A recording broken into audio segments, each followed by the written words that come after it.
ஜெர்மனியின் காலோனில் வசிக்கும் 42 வயதுடைய போஸ்னிய நபர் ஒருவரின் குற்ற வரலாறு தொடர்பான அறிக்கை பலரையும் அதிர்ச்சிக்கு உள்ளாக்கியுள்ளது.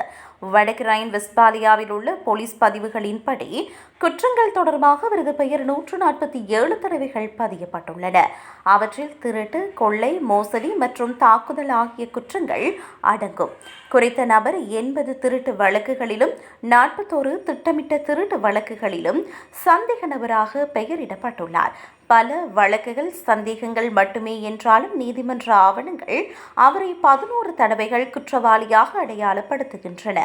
2015ஆம் ஆண்டு நடந்த திருட்டு ஒன்றுக்காக அவருக்கு 10 மாதங்கள் இடைநீக்கப்பட்ட சிறை தண்டனை வழங்கப்பட்டுள்ளது.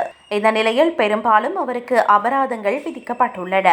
ஜெர்மனியில் அவரது புகலிட கோரிக்கை இடம்பெயர்வு மற்றும் அகதிகளுக்கான கூட்டாட்சி அலுவலகத்தினால் 2003ஆம் ஆண்டில் நிராகரிக்கப்பட்டது. அவர் தனது சொந்த நாட்டில் ஆபத்தில் இல்லை என்பதனை அலுவலகம் இதற்கான காரணமாக காட்டியது. அதிகாரிகள் அவரை நாடு கடத்த திட்டமிட்ட போதிலும் அவர் காணாமல் சென்று மீண்டும் திரும்பினார்.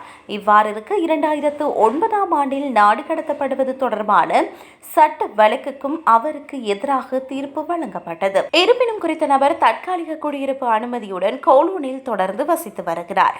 அவர் தனது மனைவி மற்றும் 8 குழந்தைகளுடன் வாழ்ந்து வருகிறார். 2023ஆம் ஆண்டில் புகலிட சலுகை முறையின் கீழ் குறித்த குடும்பம் மாதத்திற்கு சுமார் 7250 யூரோக்களை சமூக ஆதரவாக பெற்றதாக கூறப்படுகிறது.